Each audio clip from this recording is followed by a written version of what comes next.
আসসালামু আলাইকুম। জানিয়ে দেব এই মুহূর্তে হাতে পাওয়া সর্বশেষ ভয়ঙ্কর কিছু আন্তর্জাতিক আপডেট বাংলা সংবাদ। শুরুতেই থাকছে সংবাদ শিরোনাম। শুরুতেই জানিয়ে দেব মার্কিন সেনাঘাঁটিতে হামলা, সৈনিকদের অবস্থান জানালেন কমান্ডার। সর্বশেষ থাকছে গাজায় ইসরায়েলি হামলায় আরও ৮৩ নিহত।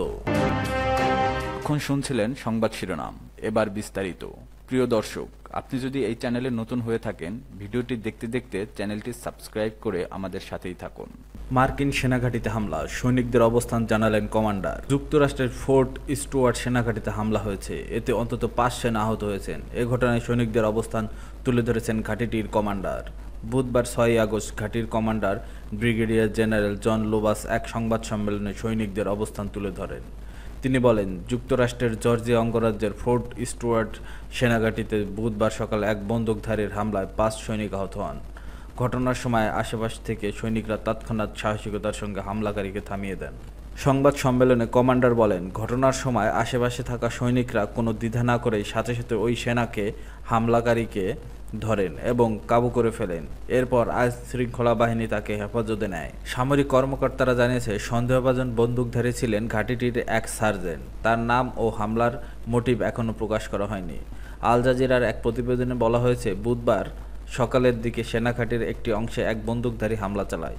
এ ঘটনায় সামরিক লকডাউন জারি করা হয়েছে।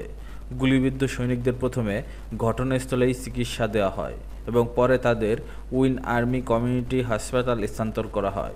ফোর্ট স্টুয়ার্ট এক বিবৃতিতে জানিয়েছে, সামাজিক মাধ্যমে প্রচারিত তথ্য জানানো হয়েছে, বর্তমানে কমিউনিটির জন্য কোনো হুমকি নেই। আল জাজিরা জানিয়েছে, হামলাকারীর পরিচয় ও হামলার মোটিভ এখনও স্পষ্ট নয়। আহত সৈনিকদের অবস্থান ও বিস্তারিত জানা যায়নি। মার্কিন সেনাবাহিনী জানিয়েছে, ঘটনার তদন্ত চলছে। সেনাঘাঁটি সূত্রে জানা গেছে, স্থানীয় সময় সকাল 10:56 আর্মার্ড ব্রিগেডিয়ার কমব্যাট টিম এলাকার গুলির খবর পেয়ে আইনশৃঙ্খলা বাহিনী ঘটনাস্থলে পৌঁছে।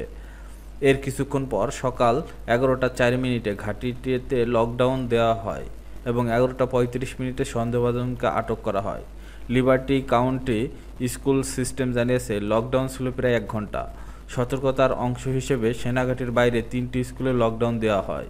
সাভান্না শহর থেকে প্রায় 64 কিলোমিটার দক্ষিণ পশ্চিমে অবস্থিত ফোর্ট স্টুয়ার্ট যুক্তরাষ্ট্রের মিসিসিপি নদীর পূর্ব দিকের সবচেয়ে বড় সেনাঘাঁটি। এটি মার্কিন সেনাবাহিনীর ৩য় ইনফ্যান্ট্রি ডিভিশনের হাজার হাজার সৈন্য সদস্য এবং তাদের পরিবারগুলোর অবস্থান।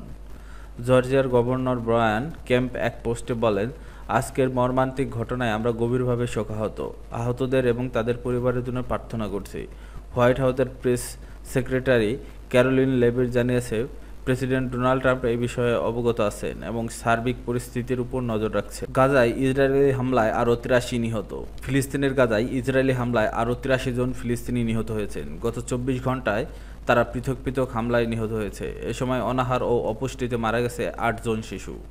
স্থানীয় চিকিৎসক কর্মকর্তার বরাতে বুধবার এক প্রতিবেদনে এই তথ্য জানিয়েছে সংবাদ মাধ্যম আল জাজিরা। মঙ্গলবার ইসরায়েলি হামলায় নিহতদের মধ্যে ৫৮ জনই ছিলেন ত্রাণ প্রত্যাশী। যুক্তরাষ্ট্র ইসরায়েলের সমর্থনে পরিচালিত গাজা হিউম্যানিটেরিয়ান ফাউন্ডেশন খাদ্য বিতরণ কেন্দ্রে যাওয়ার পথে ইসরায়েলি বাহিনী তাদের উপর গুলিবর্ষণ করে। এ সময় ভুক্তভোগীরা নিরস্ত্র ছিলেন। বারবার অনুরোধ সত্ত্বেও ইসরায়েলি বাহিনী গুলি বন্ধ করেনি।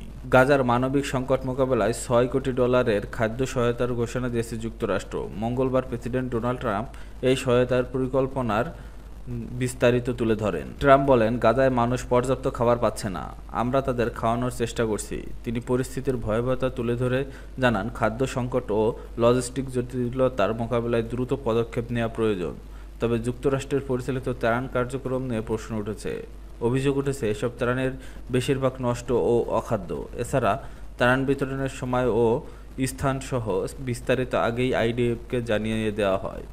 ফলে ত্রাণ প্রত্যাশী মানুষদের একত্র করে হত্যাযজ্ঞ চালায় ইসরায়েল। এই নিয়ে বিভিন্ন আন্তর্জাতিক সম্প্রদায় উদ্বেগ প্রকাশ করলেও পাত্তা দিচ্ছে না ইসরায়েল।